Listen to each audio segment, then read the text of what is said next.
is Encore. Cool. The stories behind the songs. Thank you. Here's iHeartRadio's Miles Galloway. Yes, finally, we get to rock out on an all-new episode of Encore. I'm Miles Galloway, and this is the story of Green Day's American Idiot, told by a British idiot. I mean, who didn't have this song on their first-generation iPod Mini back in 2004? For me, that was my sister's. I had to borrow hers. It was pink. That didn't take me very long to lose my edge on this episode, did it? So, by the time the new millennium arrived, Green Day were thriving as one of the world's biggest rock bands. The 90s had been good to the band. After years of building a following as an independent act, in 1994, the trio of Billy Joe Armstrong, Trey Cool, and Mike Dirnt signed to a major label and released their third album, Dookie.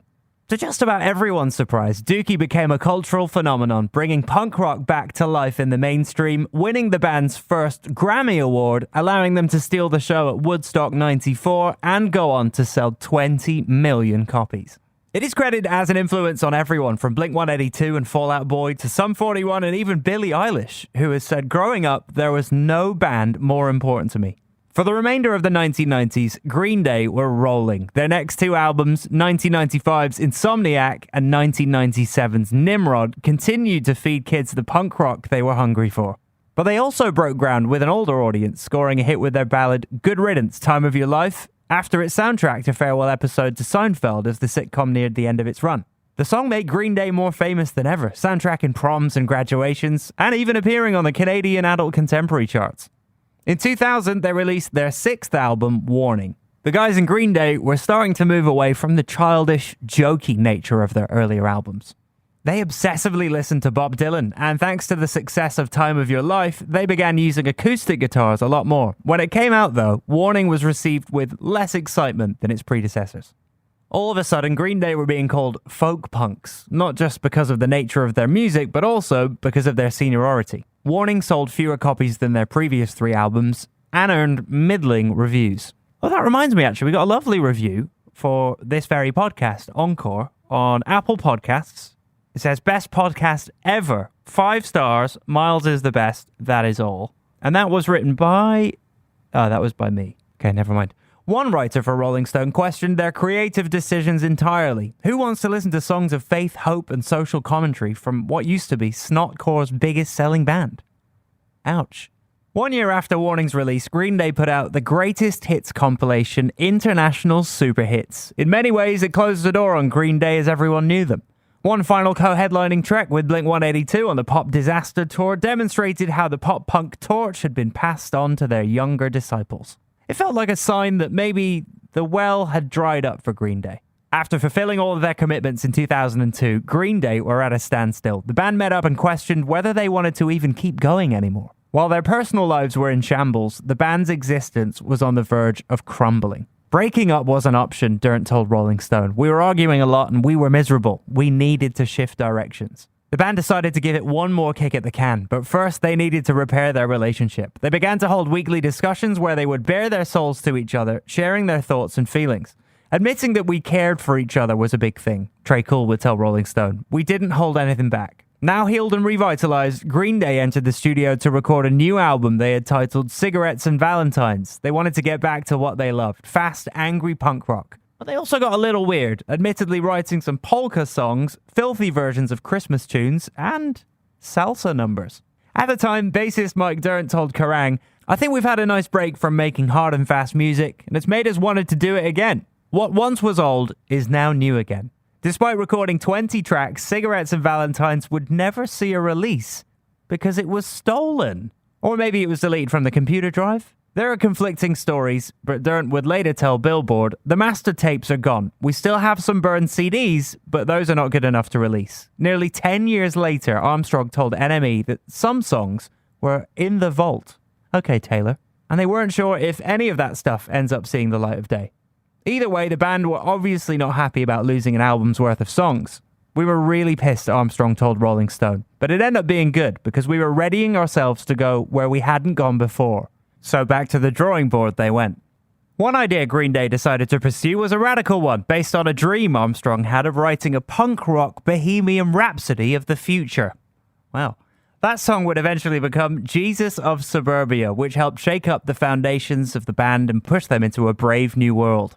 Mike Dirnt told Much Music's Hannah Sung, I think this band fears being bored, you know? Mm-hmm. We really always want to challenge ourselves as musicians and individuals and manage to somehow have fun and get drunk in between. To curb their boredom, all three members began writing 30-second songs as a kind of competition. They started to string them together to make whole songs or musical suites. It was only then that they realized this wasn't so much an album they were making, it was more like a story for a film or a book. From that point on, Green Day had begun writing a full-on rock opera. Even better, the first ever punk rock opera. Once again, the band reconvened with producer Rob Cavallo, who'd worked on all of Green Day's albums since Dookie.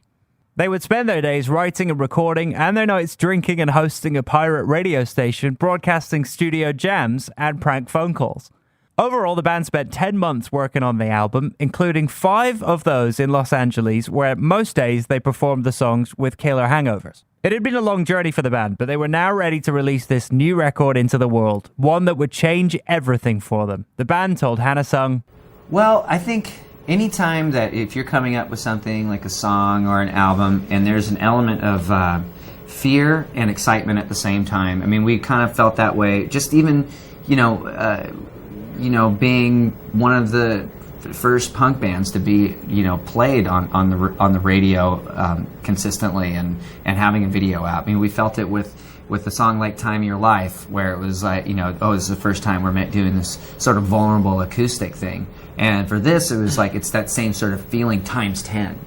There's like, it's times 10 the excitement, it's times 10 the fear at the same time. Green Day announced that their 7th album would be called American Idiot. The title comes from a song of the same name, which came to Armstrong after hearing Lynyrd Skynyrd's That's How I Like It in the car. It angered him hearing the classic rockers sing about their Southern American traditional values. He told Q Magazine, it was like, I'm proud to be a redneck. And I was like, oh my God, why would you be proud of something like that?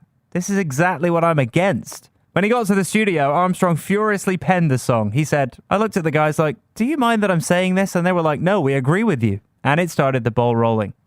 Released as the album's first single, American Idiot wasted no time declaring Green Day's mission to address their socio-political concerns and kick off their new punk rock opera opus with 3 minutes of politically charged fire. Here's what Green Day told Much Music's Hannah Sung. It's slightly self-deprecating, and, the word American Idiot. A long time ago, I had a T-shirt that I used to write idiot and put an arrow up to my face, so... but it's also just sort of feeling lost in American culture right now, and just trying to figure out what your individuality is, if you even have any. So it's, just the things that you see on the news, where it's reality television and war news, and with splashes of Viagra in between sort of come up, which just kind of leads to a little confusion. The song turned Green Day into a political juggernaut overnight. All of a sudden, the band that once scored a hit song about having no motivation was now heading a protest that many believed to be targeting American President George W. Bush. And while Green Day weren't afraid to call out the White House for waging a war in Iraq, Armstrong told Spin magazine, I would never think of American Idiot as being about the Bush administration specifically. It's about the confusion of where we're at right now. Speaking with George Stroumboulopoulos for Much Music, the band reiterated, I think as soon as George Bush came into office is when I was like, that's when the fear started to really come in. And just how divided the country just started to become. The accompanying music video, directed by Samuel Bayer, only poured more gasoline on the flames. Though it's a straightforward performance video, the band saw a chance to further their mission statement by playing in front of a giant green floating American flag. Here's more with George. So then it gets into, the video was done by Sam Bayer, and I think it was really strong message with the flag, sort of the colors running, and coming out almost looks like some kind of toxic pollution or something like that. Upon its release, American Idiot became the band's biggest song to date, scoring the band their first entry into the Billboard Hot 100 and topping the Canadian digital song sales 4 weeks in a row. On September 21st, 2004, Green Day released the album American Idiot, just over a month away from the US presidential election. During performances leading up to the election, Armstrong performed the title track wearing a George W. Bush mask. In an interview with Much Music, he explained the band's political agenda. Well, I mean, I think what we're trying to do is we're the other side, we're the opposition, which a lot of musicians aren't really, they're talking about politics and they're singing songs about politics and but it's they're not real. It's like they're so diplomatic about it, they're so nice about it, And for us, I mean, being nice is the kiss of death, and I think that's why kids have been able to relate to us so much through the years, just because. Kids aren't nice. They're nasty little bastards, and that's why I love them. American Idiot, the album, wasn't really an attack on America's political state, but more an attack on the mind-numbing, aimless conformity of American suburban life. The narrative follows a young anti-hero named Johnny who proclaims himself the Jesus of suburbia, as he and his two friends, Will and Tunny, struggle to find meaning in a post-9/11 world. Presented as a punk rock opera, the album tethers its 9 songs, some of which run between 7 and 9 minutes long, telling the story of Johnny and his friends. While some people scratch their heads over the band releasing an hour-long concept album that pushed the limits of what they considered 3-chord punk music, it ended up changing Green Day as a band. All of a sudden, they were reborn with more purpose than ever. Green Day spoke about this with Hannah Sung.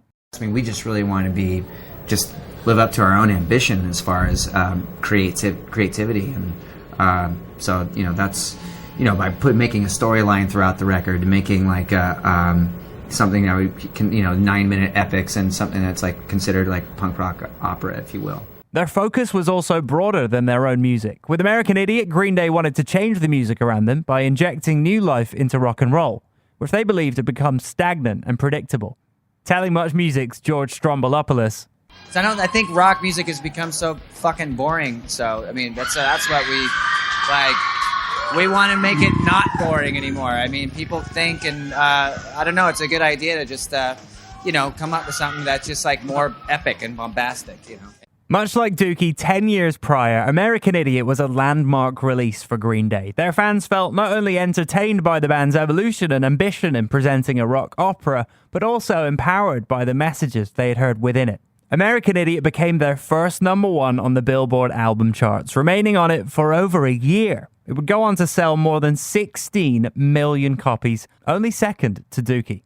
At the 2005 Grammy Awards, American Idiot was nominated for Album of the Year and Best Rock Album, winning the latter, whilst American Idiot, the song, was nominated for Record of the Year, Best Rock Performance by a Duo or Group with Vocal, and Best Rock Song. Additionally, the song won the Viewer's Choice Award at the MTV VMAs. Armstrong told Kerrang! In 2005, quote, "I think what American Idiot has done for us is really change our history in a lot of ways. It created a new future for us. It's made all our albums since Dookie made sense for people who weren't up to speed with what we were doing.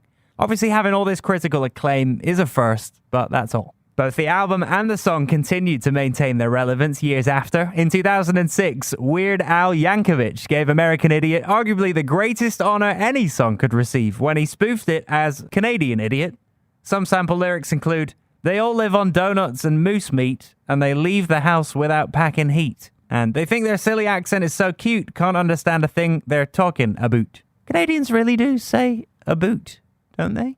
The following year, a funeral version of the song made it into the Simpsons movie, appearing after the band drowns following their performance at Lake Springfield, just like the string quartet in Titanic. Then in 2009, American Idiot got a new lease on life when it was adapted into a musical launching in Berkeley, California, near the band's home. The musical ran in various productions until 2022, including performances in Toronto and Vancouver. While the whole band wasn't involved, Billy Joe Armstrong wrote and even starred as St. Jimmy during runs in 2010 and 2011. Other musicians to play the role include Melissa Etheridge and AFI's Davey Havok. Nearly 20 years after its release, American Idiot is still among us. The song was revived by the Brits in 2018 as a way of protesting a visit to their country by then President Donald Trump.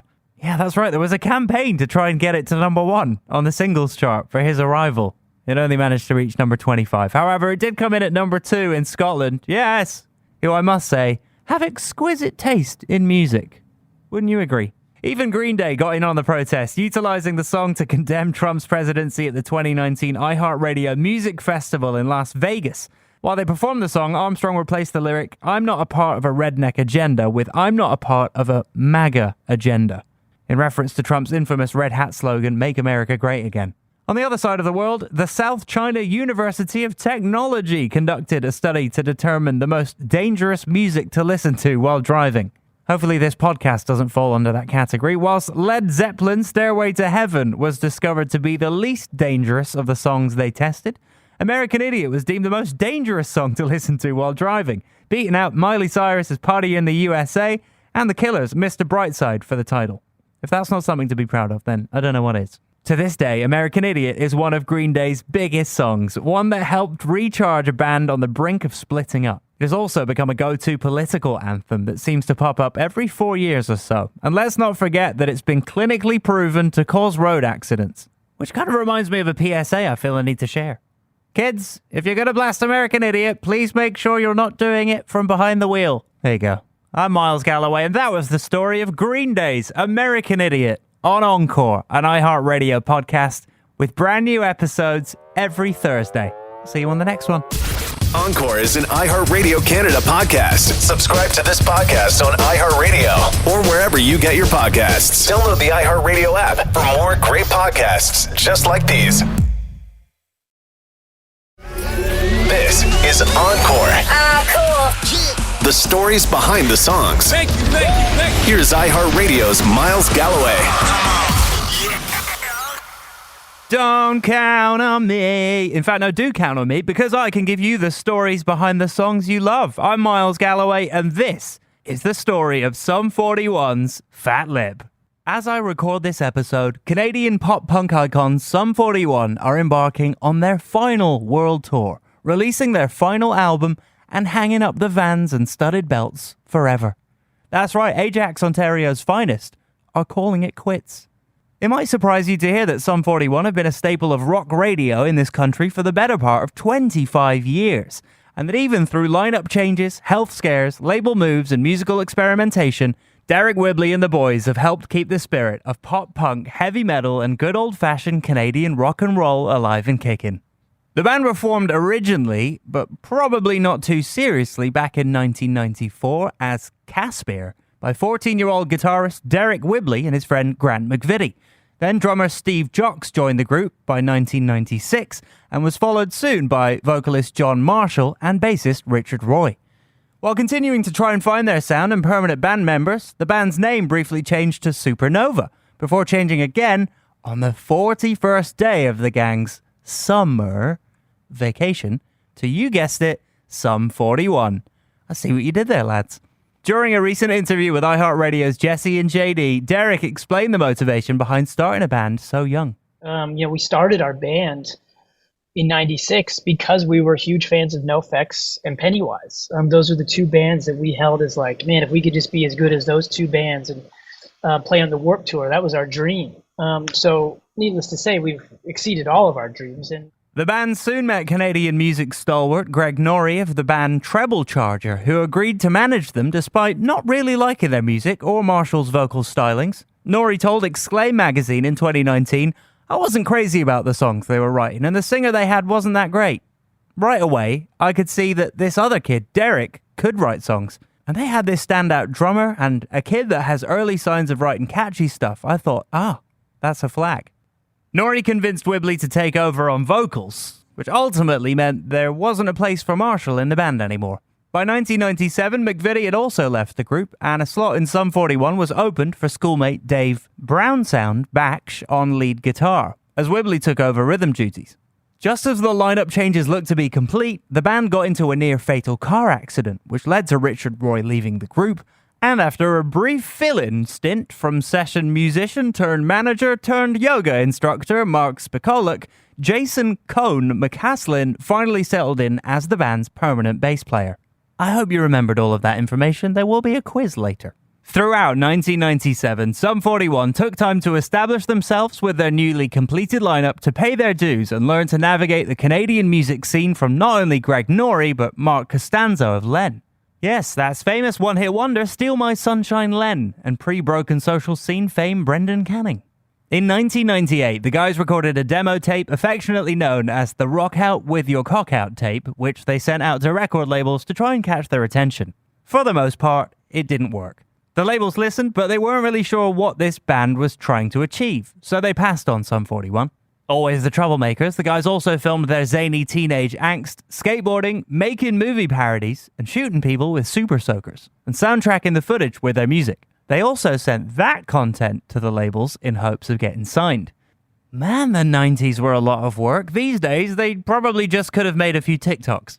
Whether it was the music, the skateboarding, or the super soakers, whatever the guys were doing was working, and Sum 41 were subject to a major bidding war between American record labels, which is a pretty impressive feat for a group of teenage Canadian punks. Sum 41 ultimately signed on the dotted line with the world-famous Island Records in 1999. Now, with the major music machine behind them in America, Sum 41 were finally ready to record a proper EP on Island subsidiary Big Rig Records. Released in the summer of 2000 and entitled Half Hour of Power, 2 videos were made for their first single, Makes No Difference.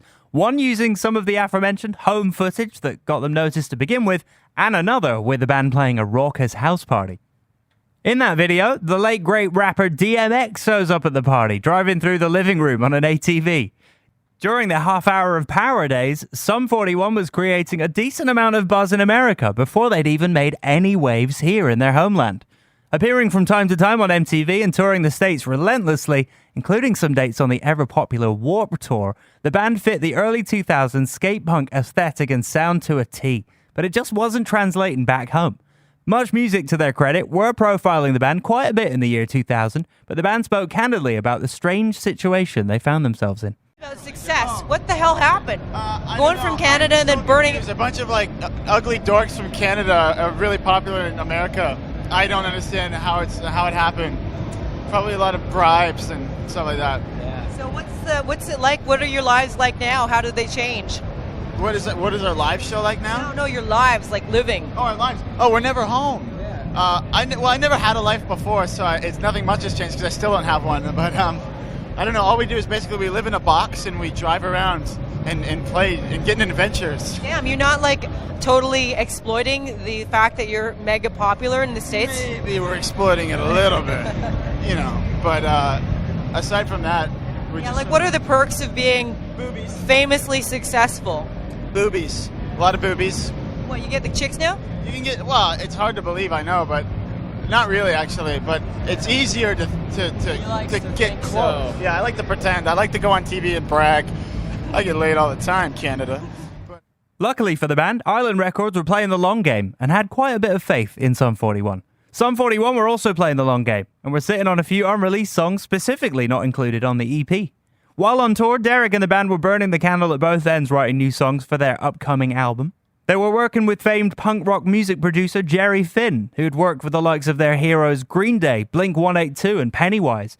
And they'd come up with a plan of attack for a quick follow-up record for the spring of 2001. Speaking with Less Than Jake frontman Krista Makes on his podcast, Krista Makes a Podcast, Wibbly explained, when we signed our record deal in 99, we had, I don't know how many songs were written, but there was Half Hour Power, which is only 6 songs, I think, really. I mean, I think there's 11 tracks, but some of it's instrumental stuff. And there were 6 songs, and I think I had about 4 more songs, which I know was In Too Deep, and maybe just a couple of them. A song called Motivation, Handle This, and a song called Rhythms that were all on All Killer. I had those pre-Half Hour Power, but we knew we were going to save that for All Killer. So Jerry came on board. He said, I'm going to make... We knew he was going to do All Killer. We were going to go do Half Hour Power on our own.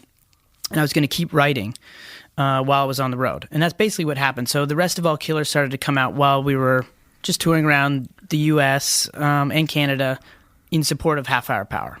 Singles In Too Deep and Motivation were locked and loaded. Now classic songs in any respectable pop-punk fan's library, and the band and Jerry Finn completed the album. The label was happy. The album was done. Bust out the super soakers, call DMX, pop a bottle of Goldschlager, and let's party, right?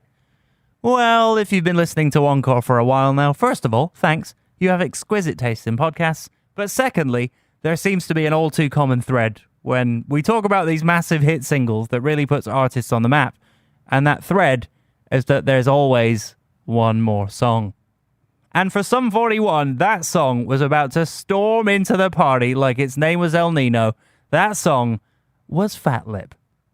One of the most enigmatic things about great pop music is that the journey to the final product that you and I hear on the radio and immediately fall in love with can actually be a long, non-linear, nonsensical journey full of throwaway bits and pieces in the songwriter's brain, of which in moments of clarity come together at just the right time. Derek Whibley sat down with our team for Encore to tell us how Fat Lip was no exception to this phenomenon. It somehow existed both before and after All Killer No Filler was considered completed. Yeah, well, Fat Lip is an interesting song because the origins of that song started way before it was actually finished. I've been toying with this idea of trying to mix old school rap, like Run DMC, Beastie Boys, like mid-'80s style rap with our version of pop punk that we were doing at the time, and pretty unsuccessfully for a couple of years. It just never seemed to come together. And I'd kind of let the idea go. And the first thing I wrote for the actual Fat Lip song that was on All Killer was the riff. And I didn't even know what I was writing. It was just a guitar riff. And that sat for like 6 months. And then one day I was writing music and I came up with this verse that had a riff and I had some singing and I thought, well, I might be able to do some rapping over this. And then that sat for a couple months. And then another day I just wrote this chorus and I didn't think I was writing for the same song. None of these parts I thought were going to be Fat Lip. It wasn't until I realized that they actually were all around the same tempo. They were all kind of in the same key. And I just kind of pieced them all together and made a little demo and realized they actually all worked really well together.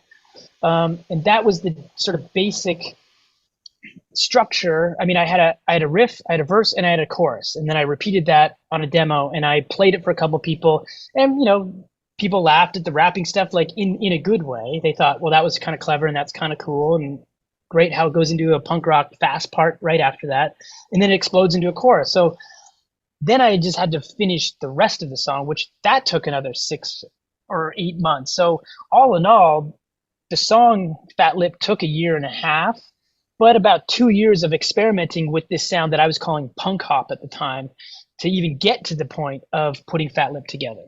As Derek explains, putting Fat Lip together was both a gift and a curse. The band, the label, and management knew it was the killer track for All Killer No Filler, but it also barely even felt like a Sum 41 song at all. By the time it was on the radio in April of 2001, the band hadn't even played the song live. Here's Derek again. We'd never played that song live until the song came out and was on the radio, and we were forced to play it live. And it was really difficult at first. I mean, it was to do all that. Since the song was pieced together in the studio with all the vocals and stuff like that, they were all done at separate times. To do that live, to go back and forth was really challenging on stage. And it didn't sound good for a long time. The first time that song ever actually sounded good was when we performed on SNL. So, what makes this messy, difficult, Frankenstein's monster of a song special then?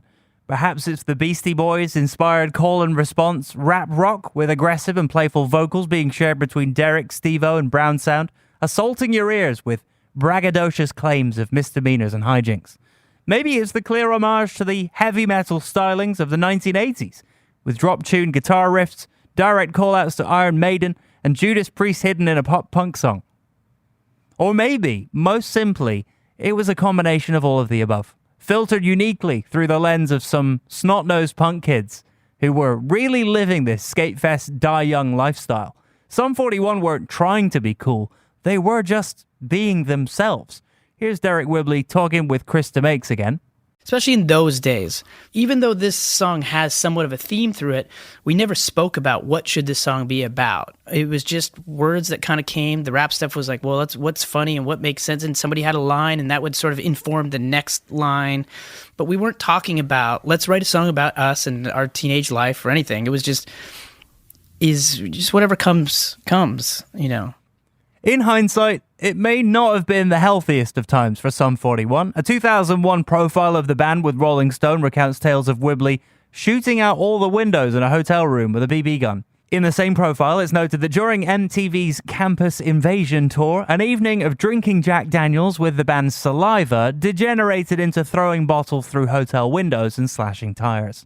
Drummer Steve Jocks noted at the time that the band was becoming so notorious for self-destruction and reckless abandon that Island Def Jam president Lyle Cohen made them a bit of a devil's deal, saying, quote, "I want you to go out there and fuck shit up. I will pay for it," telling them to enjoy themselves. "We'll pick up the trail of mayhem." His one condition? That mayhem had to be committed to videotape, so it could be shared with the youth of North America, baby. Again, 2001 really could have benefited from TikTok. Speaking of mayhem committed to videotape, Sum 41 were already familiar with moderate airplay on MTV by the time the Fat Lip music video was released in the summer of 2001. But it was this chaotic video for their most identifiable song that shot them straight to the top of the charts on MTV's Total Request Live, and finally here at home on the Much Music Countdown.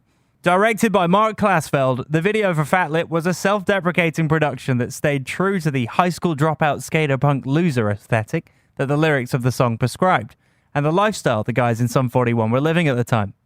Klasfeld had also recently directed Nelly's Country Grammar music video, and the band was a big fan of the outdoor street party vibe of that piece. Fans of Pomona, California, a Sum 41 and pop-punk hotbed were called upon to show up with some stuff and hang out for the shoot.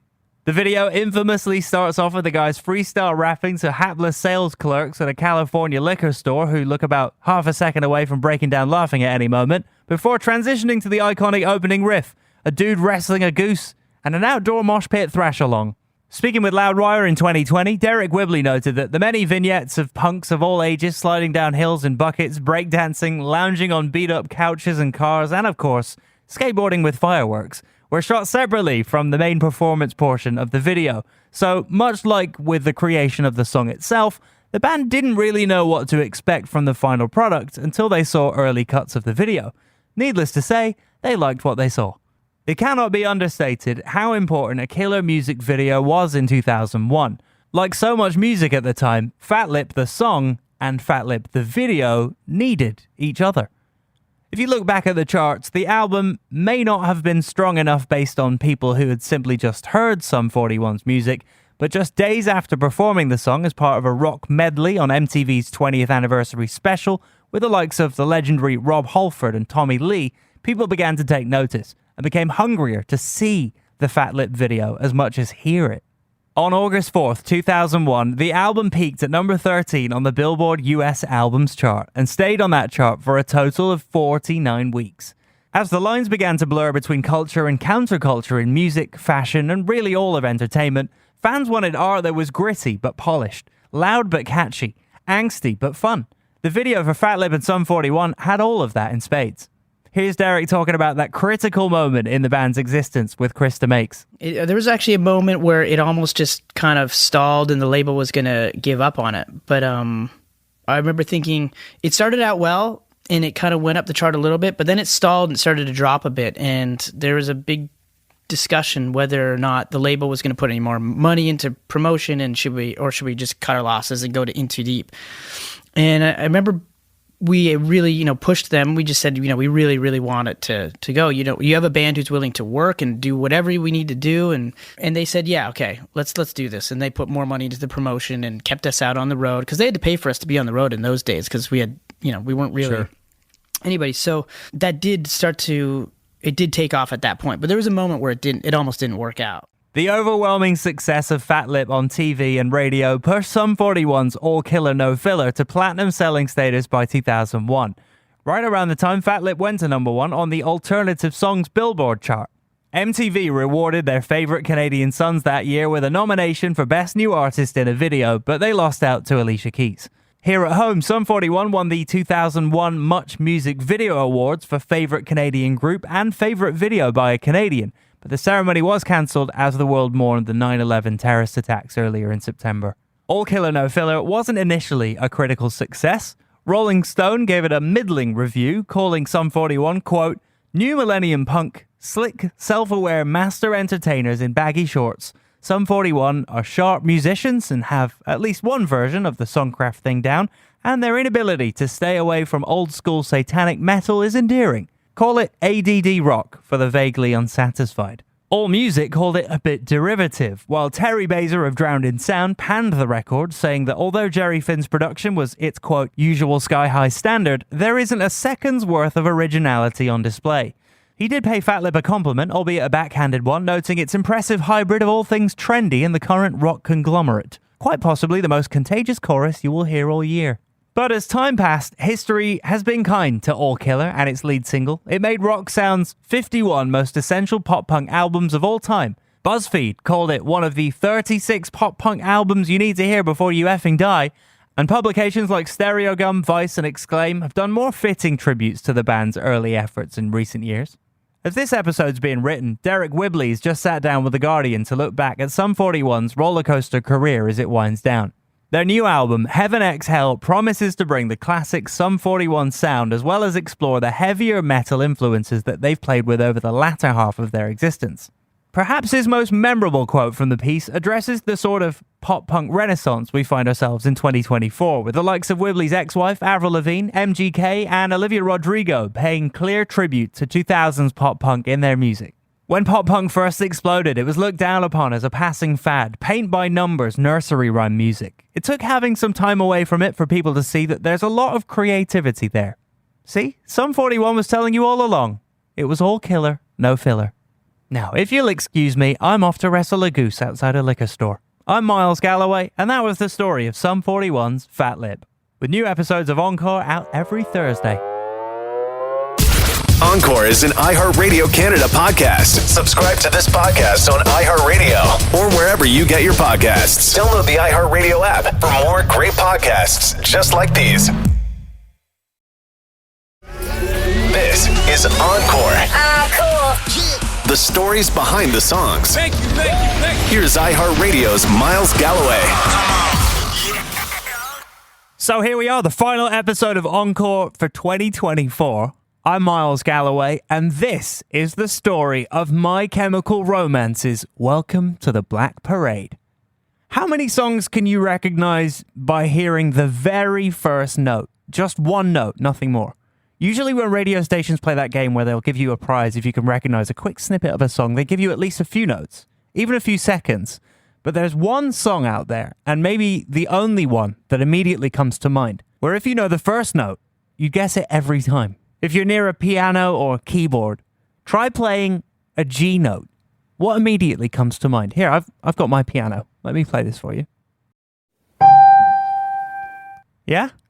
That's it, isn't it? My Chemical Romance's epic 2006 pop-punk anthem, Welcome to the Black Parade. A song that has many different sections to it, but none more famous than that opening G note. How that came to be, well, I'll get to that a little bit later. Let's start with how this gang of outsiders from New Jersey would go from a bunch of underachievers to one of the most cherished and influential bands of their generation. My Chemical Romance was born out of tragedy. On September 11, 2001, 24-year-old comic book enthusiast Gerard Way from Newark, New Jersey, was on his way to Manhattan, New York, where he was interning at the Cartoon Network. He was on board a ferry crossing the Hudson River, deep into sketching some ideas for a comic, when he looked up after hearing some people gasp in horror. He would tell Noisy, "I didn't see the planes hit. I did see the buildings go down from, I'd say, fairly close. It was like being in a science fiction film or some kind of disaster film. It was exactly that kind of feeling. You didn't believe it. You felt like you were in Independence Day.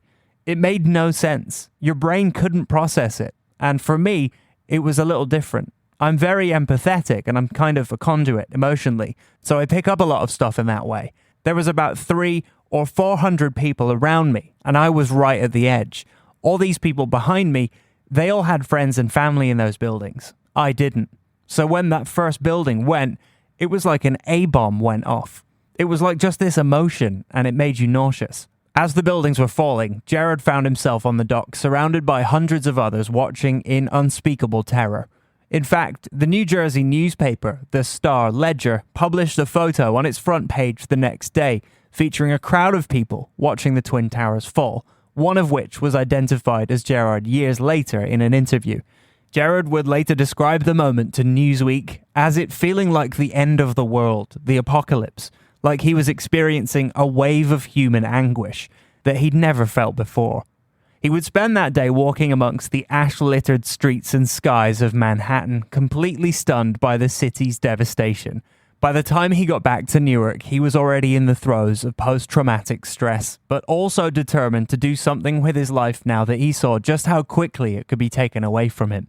So despite having no musical talent, he used his ability as a storyteller to write a song that expressed the emotions he was struggling with after watching the September 11th terrorist attack unfold in front of him. He would tell Much Music. Pretty much right after 9/11. That was a big thing. I think it affected a lot of people. It affected me pretty dramatically. I was very traumatized, and I was just like, fuck art, you know? Like, I just so wasn't into it. It wasn't doing anything for me. It wasn't doing anything for people to help them. And I said, let me just go, I guess, make music. Like, I'd never really done it, so I didn't know I was going to be any good at it. I still don't know if I am. Trying to make sense of what he just went through and needing some kind of outlet, Jared sat down and wrote a song called Skylines and Turnstiles. He wasn't a musician, but as soon as he'd finished, he knew it was the start of something. As he would tell Much Music's Devin Saltendieck, this musical awakening for him had brought him out of a lifestyle he no longer wanted to live. Mine was miserable. I was living in a basement and trying to make it as a comic artist. I hated it. I hated art. I wanted to make a difference, and then I gave up everything I had, which was already kind of nothing. But any kind of normalcy I gave up to do this. And then I kind of tried to find people who were crazy enough to kind of follow me on that. You know? So he called up his friend Matt Pleasner to sit in on drums while he sang and played guitar. As it turned out, doing both was too challenging for Gerard, so he recruited local guitarist Ray Toro to come in and join them. They had lofty ambitions from the start, immediately deciding on a mission statement to make it about more than just the music. He would tell Much Music. It's like a social experiment / art project. I mean, we're trying to like change the world, help a lot of people. At the same time, there's this great theatrical, dark, artistic expression. So we feel reflects the real world very well. Gerard, Matt, and Ray began working on music together under the name My Chemical Romance, which was suggested by Gerard's younger brother, Mikey Way, who had just turned 21 on September 10th. Mikey was working at Barnes & Noble and took inspiration from a book called Ecstasy, 3 Tales of Chemical Romance by Trainspotting author Irvin Welsh. Not long after that, Mikey heard the band's demos and joined them on bass after he quit the bookstore and dropped out of college. Mikey had dreamt of starting a band with his older brother after they saw Smashing Pumpkins play a show a few years earlier, and now they were doing it. Years later, they would reflect on being brothers in a band to Much Music. It's awesome because we grew up so close and we never fought or anything. You never fought growing up? No, just little stuff, but we always have the same friends and we hung out together. So we wake up at the same time every morning and we go for a walk and we look for coffee together and then we try to find comic stores together. So it's kind of like having that little piece of home with you because we shared the same room for 20-something years together. Yeah. So within just months of forming, My Chemical Romance had written their debut album and were ready to record it. After catching the attention of New Jersey record label Eyeball, they found a fan in Jeff Rickley, a friend of Mikey and vocalist for the post-hardcore band Thursday, who were signed to Eyeball. At first, he wasn't sure how committed they were, but after some convincing, Ricky agreed to produce the band's debut album while his band had a break from touring. At first, things were not going well. Gerard had been given Vicodin by his dentist to treat an abscess in his tooth and was groggy during the sessions. It was then that Eyeball's label boss Alex Saavedra slapped Gerard in the face and took his pills away, forcing the singer to perform in pain. That seemed to bring out another side to Gerard, and they cut a blistering take of their song, Vampires Will Never Hurt You.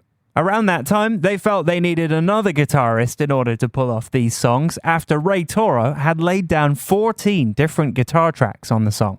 Encouraged by Rickley and Saavedra, they invited their friend Frank Lero of the local band Pensy Prep to join them, solidifying the lineup. But they weren't just a band. They were a gang made up of 5 best friends who wanted to go through everything together. All they needed was each other. They would tell Much Music. We're a complete product of our environment, but we knew right away that we would be a target because we were very unapologetic and very self-expressive, and we didn't want to be anybody's friends at all. So we had no interest. We had enough friends. It was the 4 of us, you know what I mean, the 5 of us eventually, and it was the only friends we needed. Although it only took just over a week to record it, My Chemical Romance's album had a lifetime of Gerard's stories that give some insight into his creative mind. From zombie love and a Bonnie and Clyde type killing streak to depression-caused pill addiction and 9/11 trauma. When it came time to name the album, Gerard suggested, I brought you my bullets, you brought me your love. A title he had come up with for a short story he wrote about gang murders in Chicago. Speaking with Kerrang! Magazine, he compared writing the record to method acting, adding that each song had to have a completely different approach. Released on July 23, 2002, just months after they finished recording, My Chemical Romance released their debut album, I Brought You My Bullets, You Brought Me Your Love, and immediately found the band being lumped in with the post-hardcore subgenres such as emo and screamo. They would tour extensively for the better part of the next year, moving from basement shows to playing theatres and arenas alongside contemporaries like The Used, Finch, and Taking Back Sunday, before getting a shot to turn heads on the Vans Warped Tour in the summer of 2003. It was around this time that the band began to receive interest from major labels, and on August 31st, 2003, My Chemical Romance posted a lengthy message on their site explaining that they had signed to Reprise Records, home of their heroes in Green Day. Suddenly, they were about to make their way from the underground to the mainstream.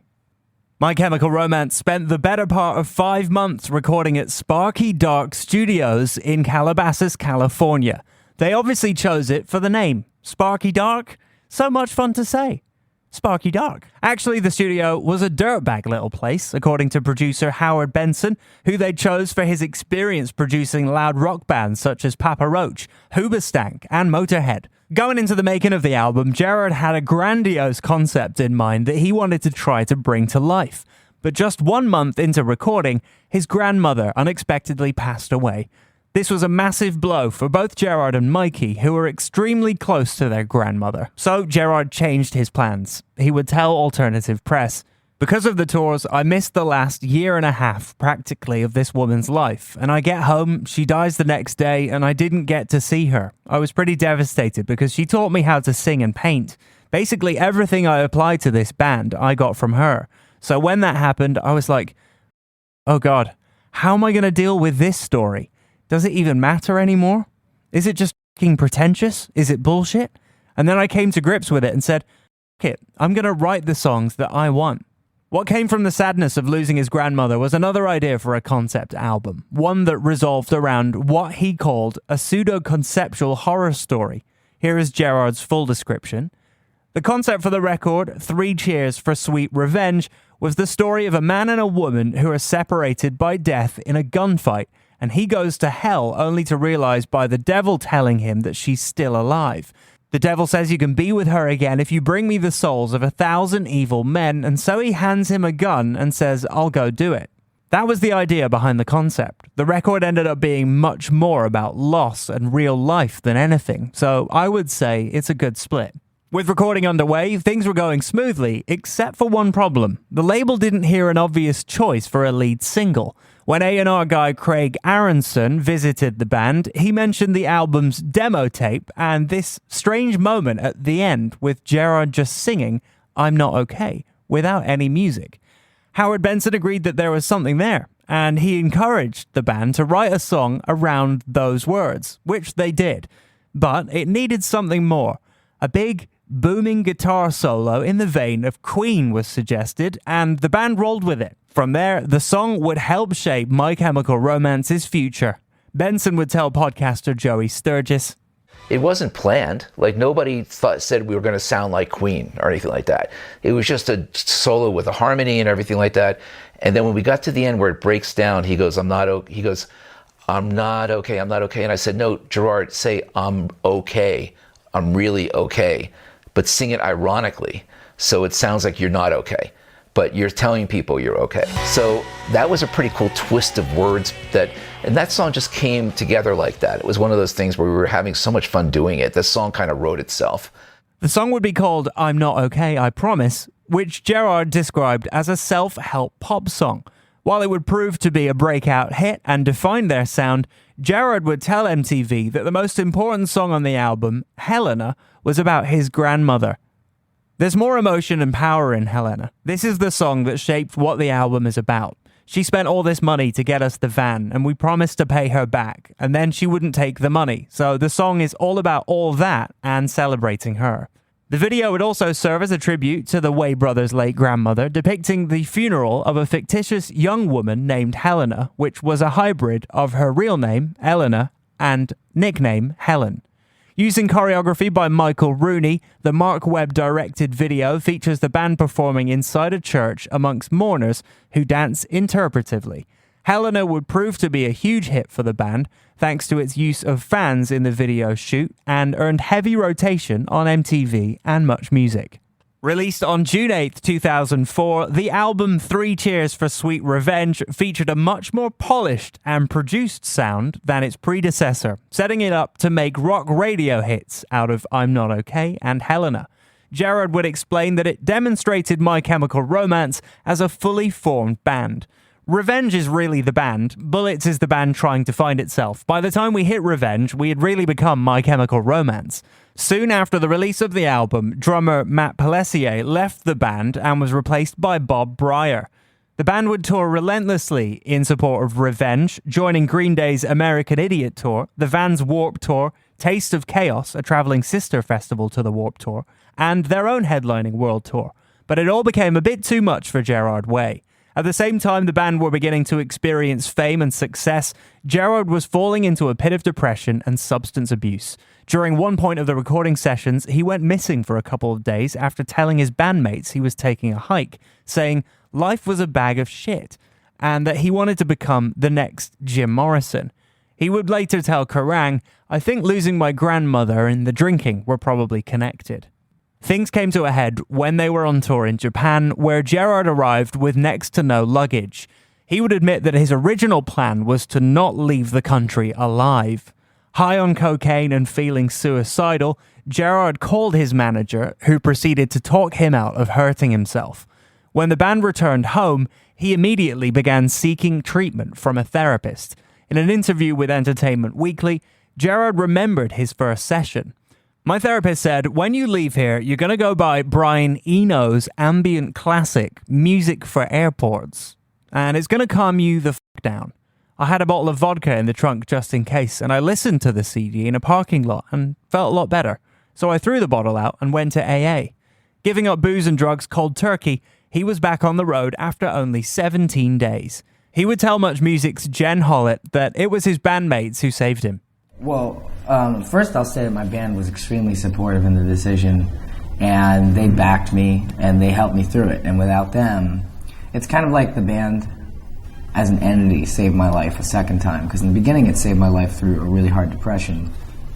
The second time it had saved my life, it was when not only did I have a really bad depression, but I was also an alcoholic and a drug addict. And this band yet again came and stepped in and saved my life. It was difficult a little bit at first because I had never really done it sober. So then I had to figure out I had to really figure out who I was as a performer and then refine that. By the time My Chemical Romance had recovered from touring, Gerard Way had a full-scale narrative in mind for the band's third album.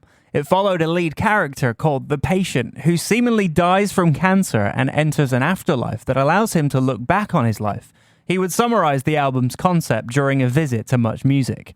Well, very basically, it's based on a theory that when you die, I like to believe that death comes for you from your strongest memory in a subconscious way and kind of takes you by the hand and brings you off to your next destination. And for this particular character named The Patient, his strongest memory is of his father taking him into the city to see a parade. So, while he was now clean and sober, Gerard was still struggling to cope with his inner demons.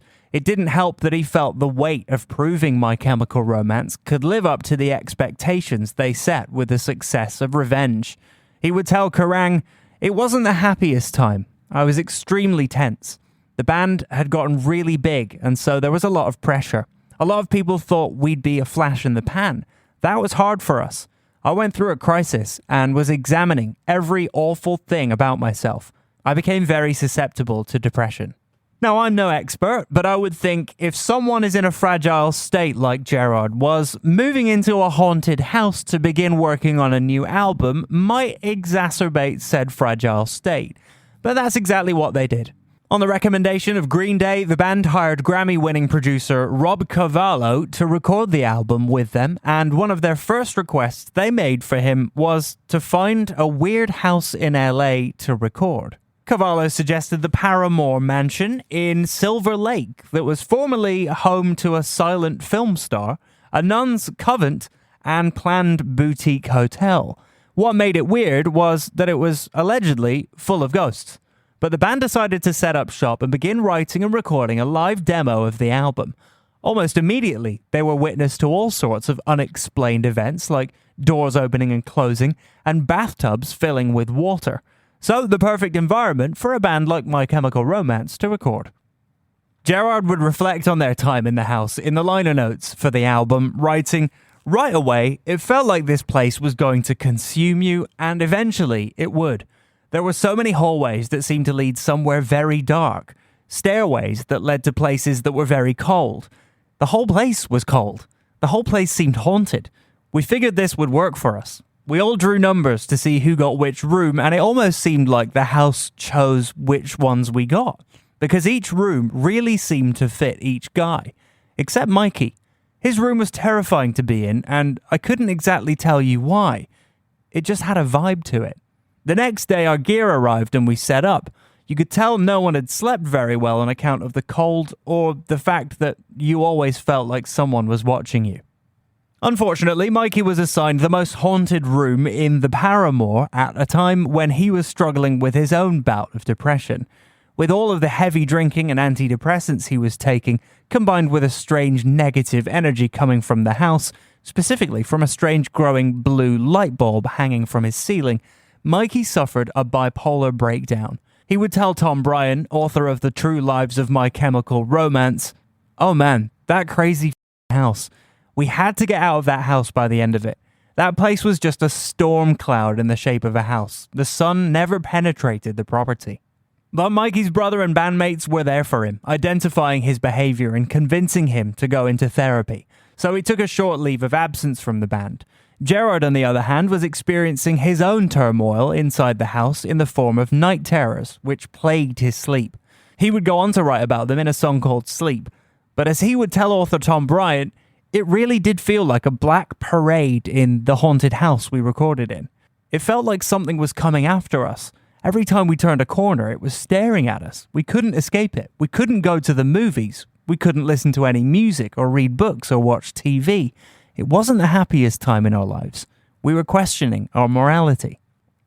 As pleasant as all that sounds, the band made the wise decision to decamp to El Dorado Studios in Burbank, California, where bands such as Alice in Chains and Jane's Addiction recorded their masterpieces. Cavallo motivated the band to take chances. The fact that he produced an album like Green Day's American Idiot really helped the band envision what they could achieve.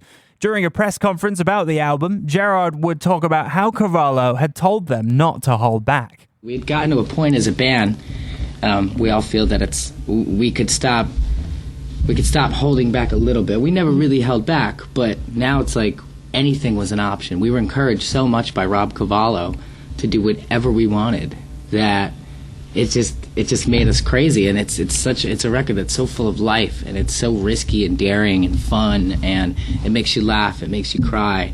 My favorite song is Welcome to the Black Parade, because it personifies the whole record. It's basically the one song that sums up the sound for the record and all the risks we took jammed into one kind of mini epic, and it still retains everything that made us special, I feel.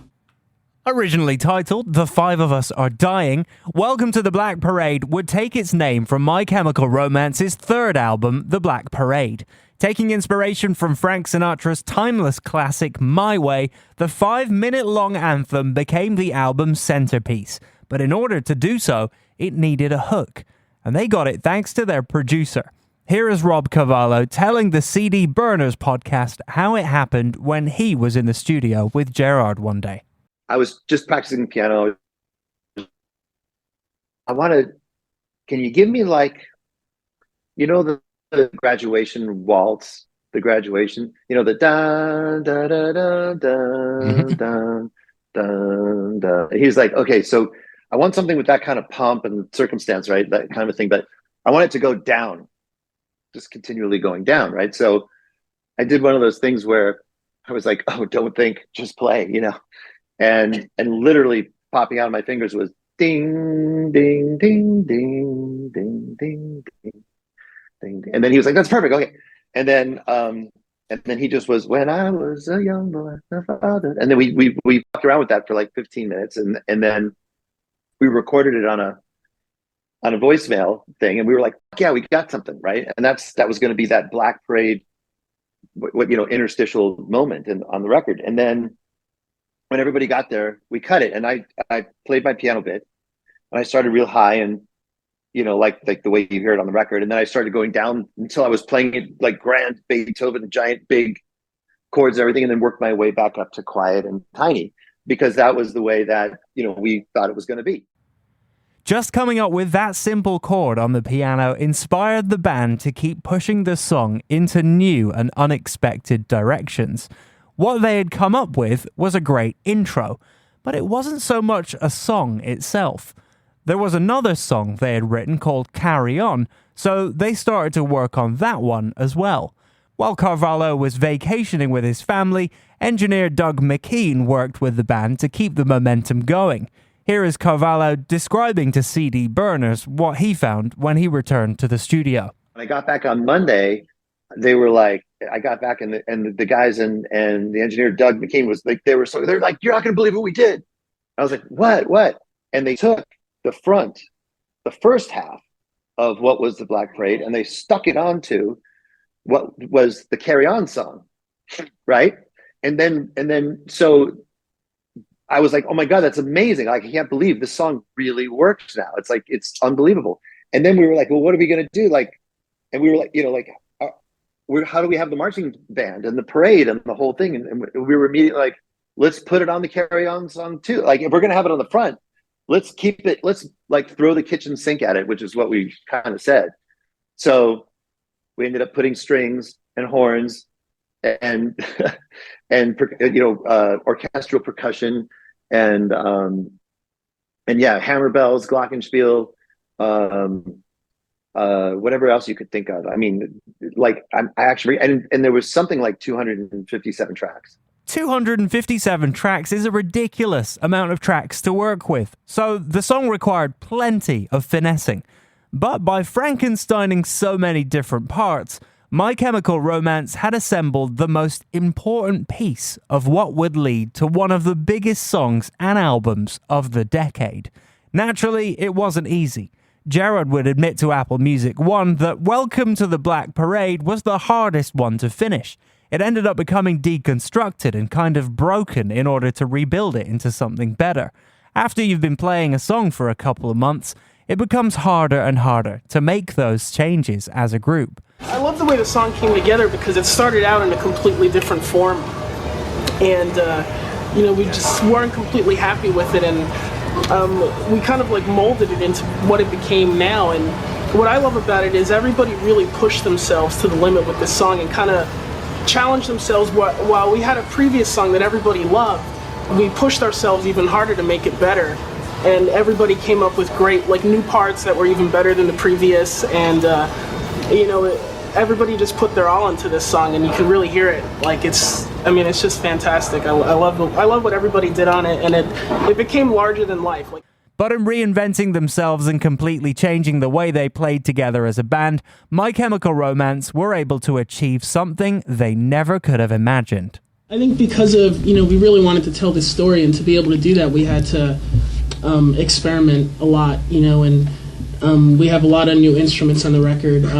One of them being piano, which kind of unlocked a whole new form of songwriting for us, and was really instrumental in really creating the sound and to reach the scope of this record that it needed. The album is very symphonic sounding. It's very orchestrated. It's 5 guys playing together more so than they ever have in their lives. and it's kind of like this just tapestry of great sounds, and it's just really, really epic. Working with such an ambitious and imposing framework, once again, the works of Queen became a point of reference. Due to all of its working pieces, Welcome to the Black Parade would end up drawing comparisons to Queen's Bohemian Rhapsody, with its iconic opening piano notes and the bombastic crescendo to the cathartic punk-fueled explosion and ascending coda. My Chemical Romance came up with a song that blew away all expectations. But the Queen influence was only one of many they were drawing from across many different types of medias from this album. Gerard would explain to Much Music. This would be the most musically inspired album we put out, meaning like it was inspired by Queen's Night at the Opera, Pink Floyd's The Wall, very classic rock records. But cinema, big part of that has always been cinema for this band. We watch, everything from European films to Hong Kong action flicks to horror movies to, it's all very relative to dramas, and that's where we draw, I think, our biggest influence for everything. The uniforms, the look, the aesthetic, and the music. When Welcome to the Black Parade was first released on September 12, 2006, almost 5 years to the day of Gerard conceiving the band, My Chemical Romance reintroduced themselves to the world as a brand new entity. Everything looked new and even a little scary. The band felt that in order for this album to reach its potential, they had to fully commit to it in every facet, which meant a complete makeover to start. Gone was the streetwear that helped define the emo generation, replaced by band uniforms that fit the parade motif. Fun fact, the uniforms, which gave off a Hot Topic-styled Beatles Sgt. Pepper outfits vibe, were designed by four-time Oscar-winning costume designer Colleen Atwood. Oh, and Gerard shocked the world by cutting off all his hair and dyeing it a striking peroxide blonde. Here he is explaining why at the official press conference for the album. I wanted something, even for all of us, that changed a lot about who we are, because we did change. And I got so sick of seeing that kind of black, swoopy hairstyle that I almost wanted to just shave it all off. And we, in forming that alter ego, it started with our very core physical appearances, and then it became more cosmetic as far as uniforms and costumes. But it started with that core. And to me, I wanted this short white hair so I would look like this character, the patient, who I pictured as somebody that had gone through very hard illness, had maybe gone through chemotherapy. And that's really what it looked like when I first did it. Like, I looked like a sick patient. And it helped me channel that energy into the vocal performances.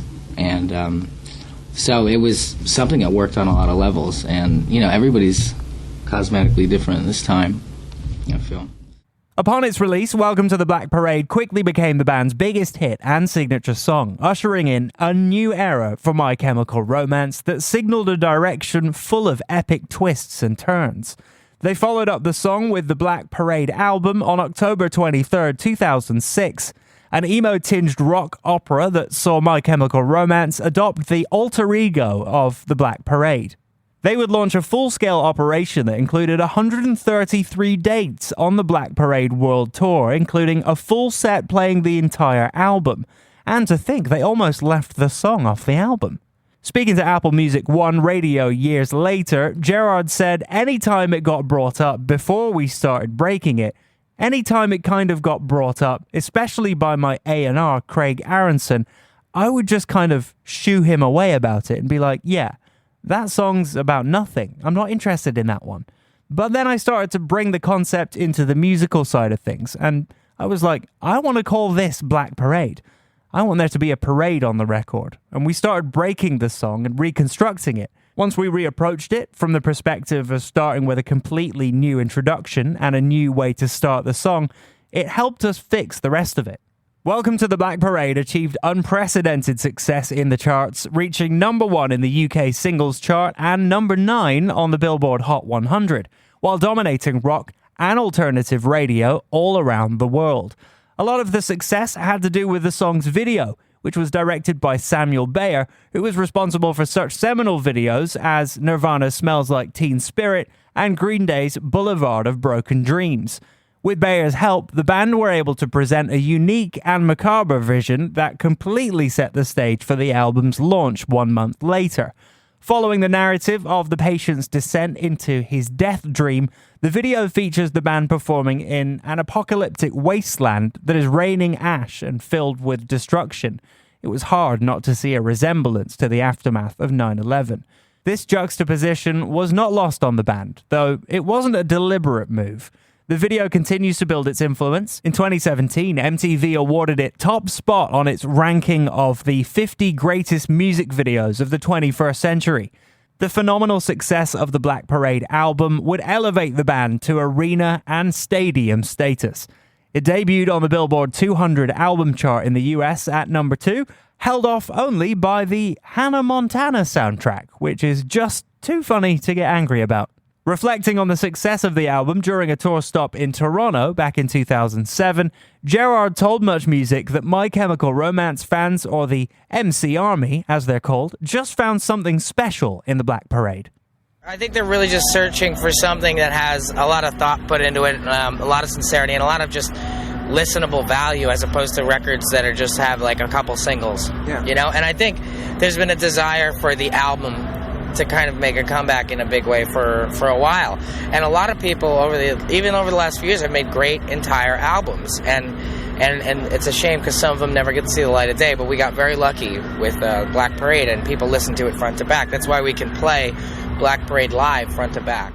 The legacy of both the Black Parade and Welcome to the Black Parade is one that continues to build over time. Despite taking a decade-long hiatus following their fourth album, 2010's Danger Days, The True Lives of the Fabulous Killjoys, My Chemical Romance only became bigger and more influential, with the Black Parade regularly praised for being the voice of anyone who felt like a misfit. Even in 2010, when they spoke to Much Music, they understood the impact the Black Parade had on the world. But you know, like the years now that have kind of passed, and I look at it as extremely positive. I look at the Black Parade as like, really proud of that record. It's an amazing, ambitious, crazy album. You know, I think I'm just processing that now. Since then, the band have been adopted by generations who were barely even alive when they released their masterpiece back in 2006. And weird things have happened, like the album's fourth single, Teenagers, which barely moved the needle when it was originally released, becoming the band's biggest song on streaming services. To be honest, that's not nearly as weird as some other things that have happened. Check out Blue Man Group's interpretation of the song on YouTube, where the Smurf-colored percussion ensemble play along to the song the first time they hear it. Weird. Oh, and how about the TikTok video, The Macarena Theory, where the host proves you can dance the Macarena to virtually any song, yep, including Welcome to the Black Parade. Not gonna lie, she kind of made me a believer. But arguably, the weirdest, coolest, most unlikely thing to happen involving the song was when musical theatre god Andrew Lloyd Webber posted about it on his TikTok account. Yes, the Lord Lloyd Webber is on TikTok, with the caption, "It's one thing to create an iconic set of chords, it's another to make one note iconic." Just listen.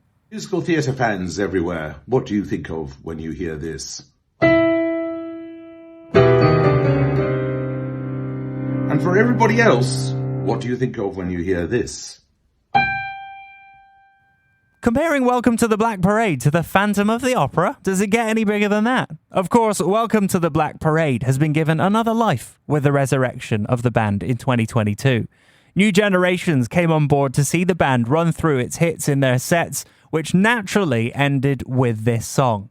And while we aren't quite sure if the band will make any more new music, they will be heading out on a sold-out tour in 2025 that will see them perform the Black Parade album in its entirety across North America. And you can bet when that G note on the piano hits, the crowd will absolutely lose its shit. I'm Miles Galloway, and that was the story of My Chemical Romance's Welcome to the Black Parade on Encore, with new episodes every Thursday. Encore is an iHeartRadio Canada podcast. Subscribe to this podcast on iHeartRadio or wherever you get your podcasts. Download the iHeartRadio app for more great podcasts just like these. This is Encore. Encore. The the stories behind the songs. Thank you. Here's iHeartRadio's Miles Galloway. And what better way to kick off another year on Encore than with the message, everything will be all right. I'm Miles Galloway, and this is the story of Jimmy Eat World's The Middle. Formed over 30 years ago, back in 1993, Jimmy Eat World was founded by frontman Jim Adkins and his good friend since toddlerdom, drummer Zach Lind, in Mesa, Arizona, soon to be joined by guitarist Tom Linton and short-lived bassist Mitchell Porter. Despite popular belief, the Jim in Jimmy Eat World's name is actually not referring to the eponymous Adkins. Its origin story comes from a reference to guitarist Tom Linton's brother, also named Jim, who was picking on his younger brother Ed. As Linton told songwriter Chris Blackburn, "My brother Jim beat up my younger brother Ed, and Jim ran into his room and locked his door. And Ed drew this picture and said, 'Jimmy Eat World.' And it was a picture of him eating the world. My brother Jim is kind of a big guy. It's a stupid name."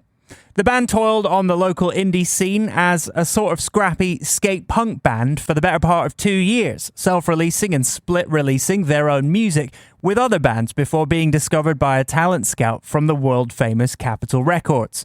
By mid-1995, Jimmy Eat World had secured a development deal with Capitol, with the label agreeing to release one album off the bat, with the option to release up to 6 more future projects. It was around this time that Mitchell Porter left the band, opting to become a Mormon missionary instead of a rock star. Luckily, Linton pulled through again, recruiting his middle school best friend and bassist to this very day, Rick Burge, to solidify the band's lineup. Jimmy Eat World's major label debut, Static Prevails, was released in July of '96, to mixed results. Somewhere along the way, the guys had decided that they wanted to ditch the skate park vibes to explore the sound of post-hardcore emo and less poppy punk rock. All in all, a less polished sound choice that surprised the Capitol bigwigs, who were likely expecting an Arizona Blink-182.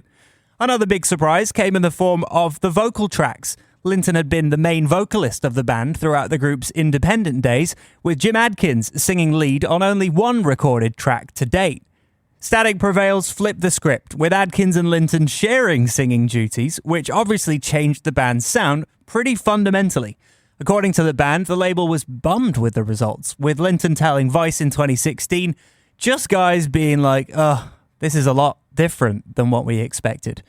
Despite Static Prevails' limited success, Capitol decided to give Jimmy Eat World another go, and the band would produce their second effort on the label, the album Clarity, in February of 1999. If you're a Jimmy Eat World mega fan, you're likely aware of Clarity's retrospective cult status as one of the most important emo records of all time. If you've never listened to Clarity and are curious, I simply can't recommend it enough. The first thing you'll notice about Clarity is, of course, that Jim has essentially taken over lead vocals as his own, with Linton slipping into the background as backup vocalist and lead axeman.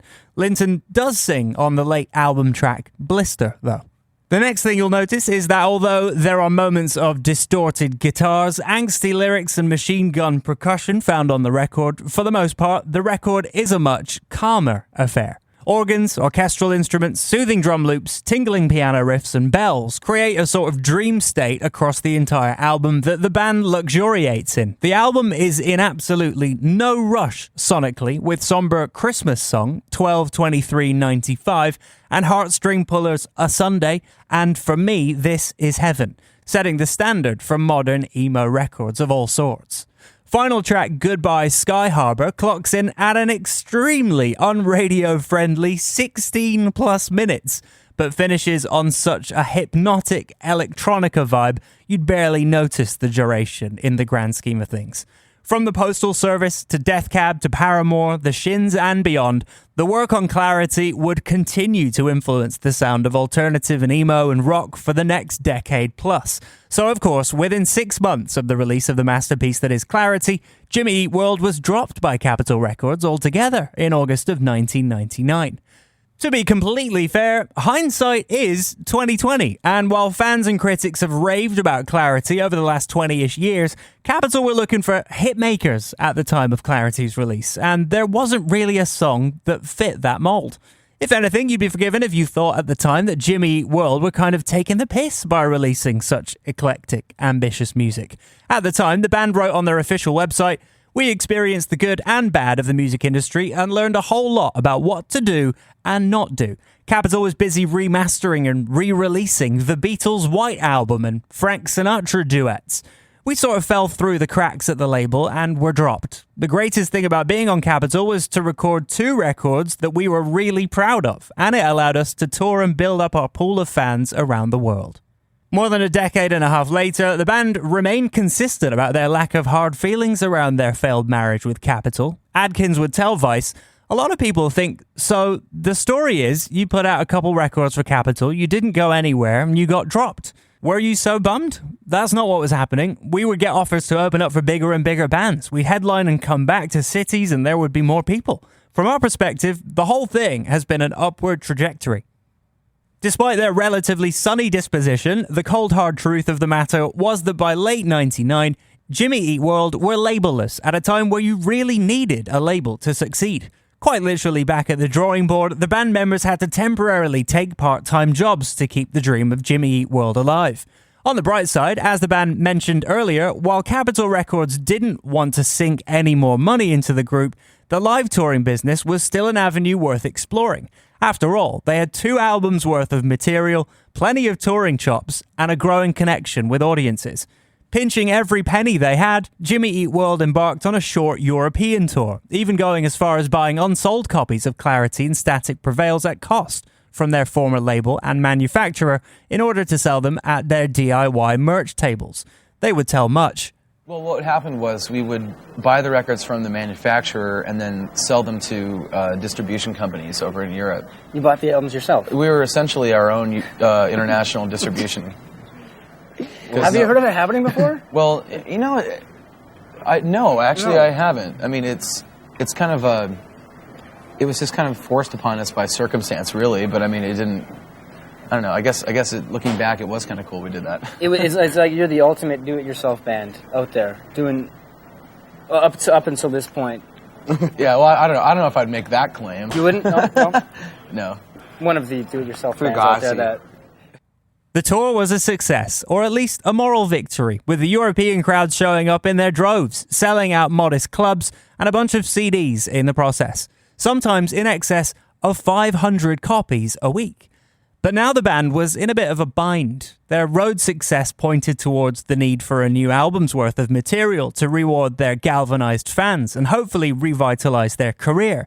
Their empty wallets and previous failures on Capitol Records made that next step somewhat of a pipe dream, especially since most of their money was being pumped back into the touring itself.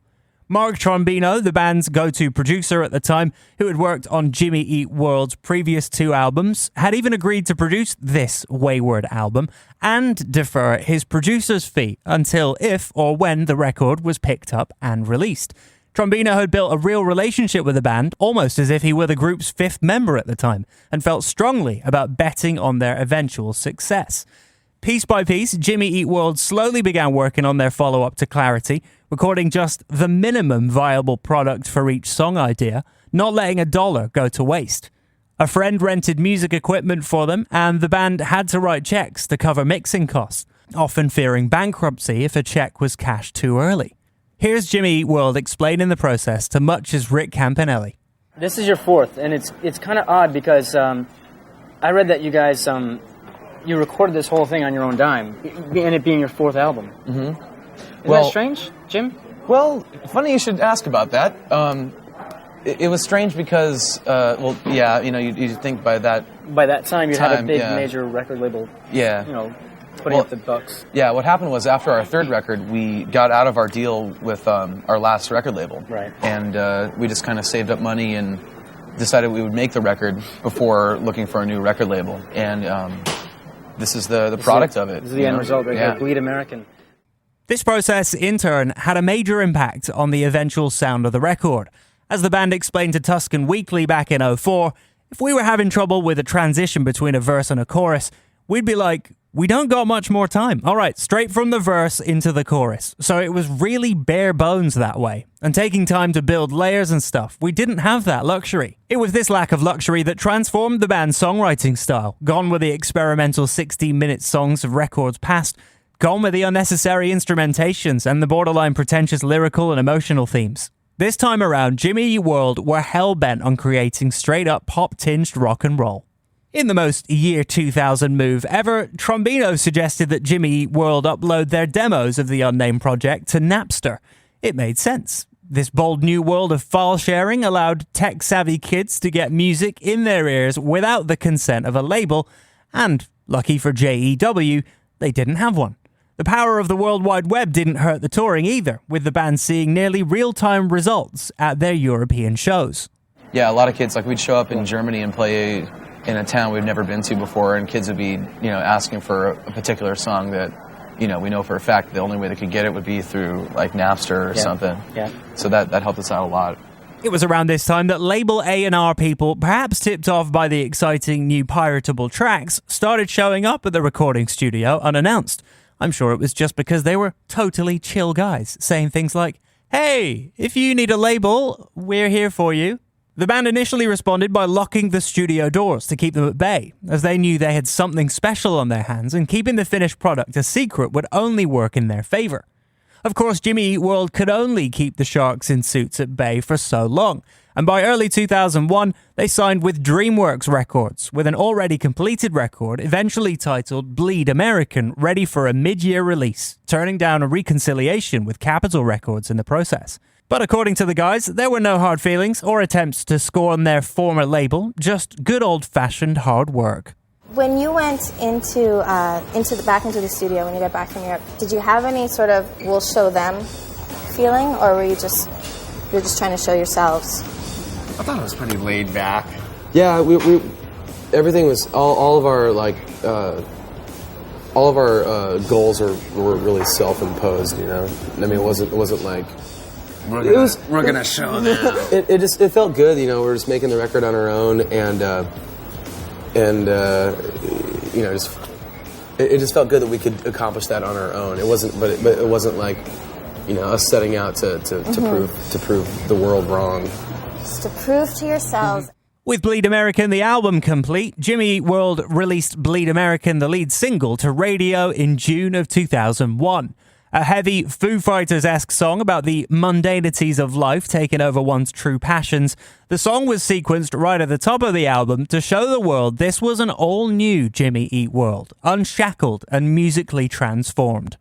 The heavy no-nonsense track was certainly a departure from anything found on Clarity and got a fair amount of airplay and some decent buzz, but was almost immediately stifled by the September 11th terror attacks later in that year. Of course, the title track and album name really had nothing to do with bleeding, little to do with Americana, and contained no thematic references to any sort of violent act. But the unfortunate choice of naming convention pushed the band to swiftly rename the record to simply Jimmy Eat World, and the lead single to Salt, Sweat, Sugar in reference to the song's catchy refrain. It was pretty obvious pretty quickly, though, that the band needed to do a soft reset with their reintroduction to the mainstream rock audience. And luckily, Jimmy Eat World, they had just the single to do so, The Middle. Written as a sort of self-help therapy anthem after being dropped by Capitol in '99, you can hear the lyrical pick-me-up themes present in the very first verse. Hey, don't write yourself off yet. It's only in your head you feel left out or looked down on. Just try your best, try everything you can, and don't worry what they tell themselves when you're away. It's a pretty good mantra for a group on the brink of literally being written off to the where are they now pile of music history, but equally as much, there was something universal about the way that the simple opening riff introduced us to the unassuming Jim Adkins' voice, saying, hey, as if he was a BFF checking in on all of us just to see if we were okay. From there, the band does probably one of the best emotional balancing acts in musical history by tapping into its emo roots to express that sure, things might feel bad, hell, they might even be bad, but we're all just in the middle of a ride and everything will be alright. It's an impressive feat if you really think about it, as the short sub-3-minute song doesn't overstay its welcome with overly saccharine metaphors or even let the mood drop with an out-there bridge or drop in tempo. It's just 3 verses, 3 chorus refrains, and a sweet little guitar solo for good measure to let off some steam. Released at the tail end of 2001, writer Jason Heller would aptly describe The Middle as the best song for a bad time when reflecting on it in 2012, noting that post-9/11 America was in need of something safe, something reassuring, like a pep talk from an older brother. After topping the modern rock tracks by early 2002, Jimmy Eat World truly went mainstream by crossing over to top 40 radio in the States, eventually peaking at number 5 on the Billboard Hot 100, easily becoming the band's most commercially successful song of all time.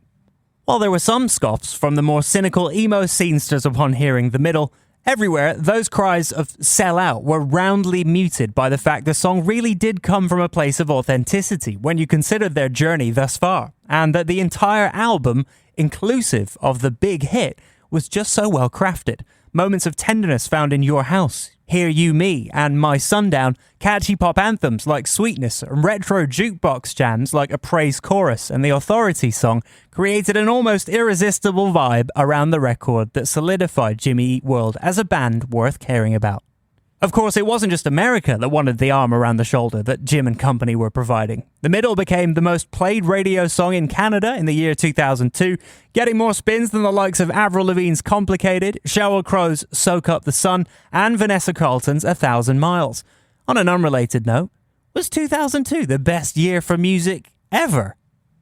The music video for The Middle was also a wholesome piece of time capsule goodness, as we are taken to what appears to be a near-nude party through the eyes of the only guy invited that is too shy to take part in it.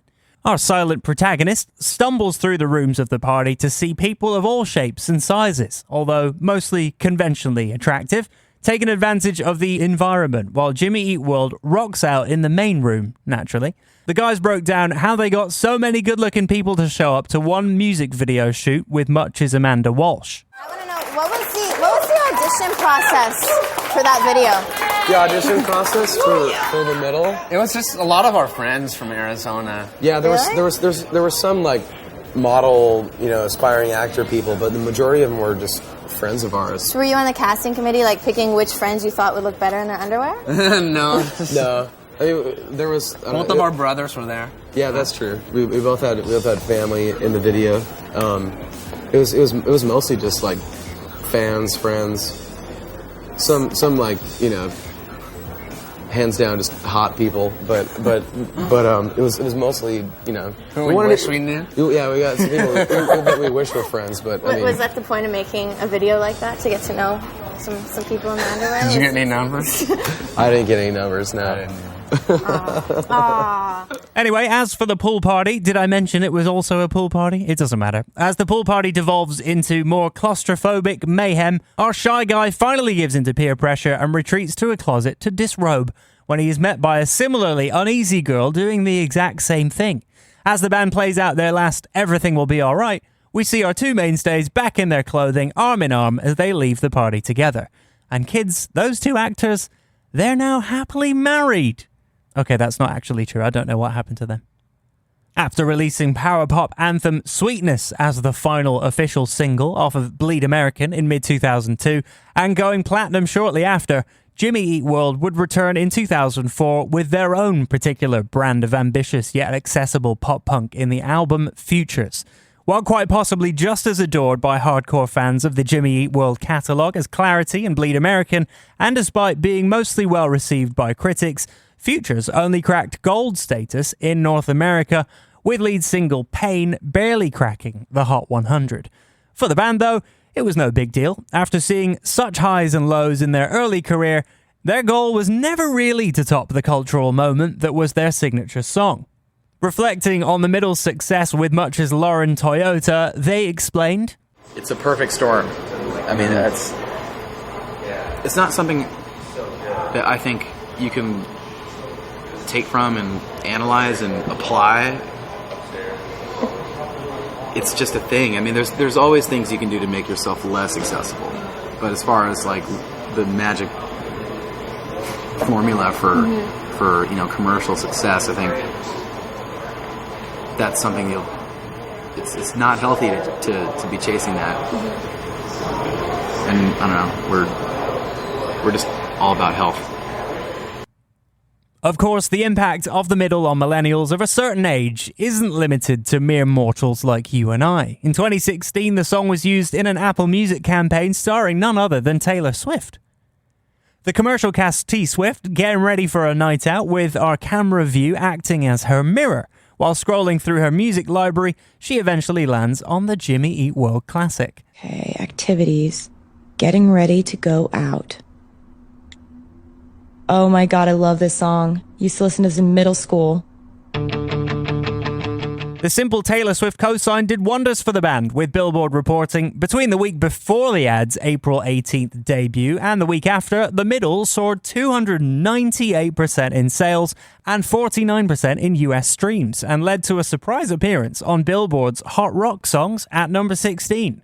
And it seems as though Taylor wasn't just doing the middle-loving ad for the cash either. She's been a Jimmy Eat World fan for some time. Long before the Eras Tour normalized special guest stars coming out for duets with Taylor, Jim Adkins himself jumped on stage to duet the middle in his home state of Arizona back in 2011.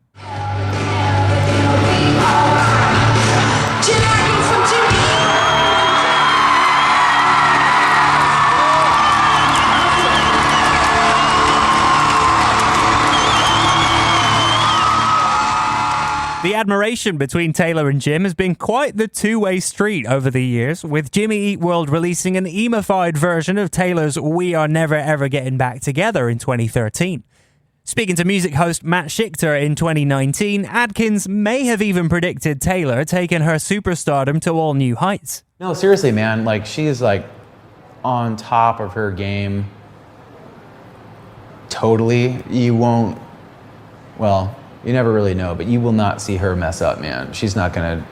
She's the real deal. She's not gonna like end up like a crazy kid. That like pick one. You know what I mean? Yeah. Like there's plenty of examples. She's got her stuff together. Yeah. Oh yeah.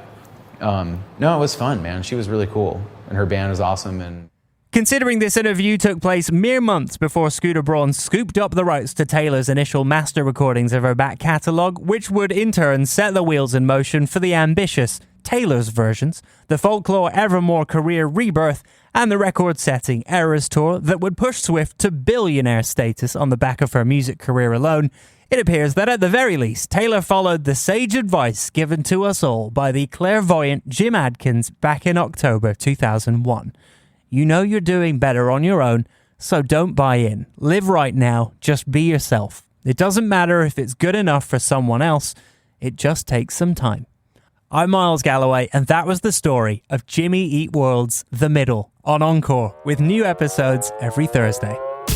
Encore is an iHeartRadio Canada podcast. Subscribe to this podcast on iHeartRadio or wherever you get your podcasts. Download the iHeartRadio app for more great podcasts just like these.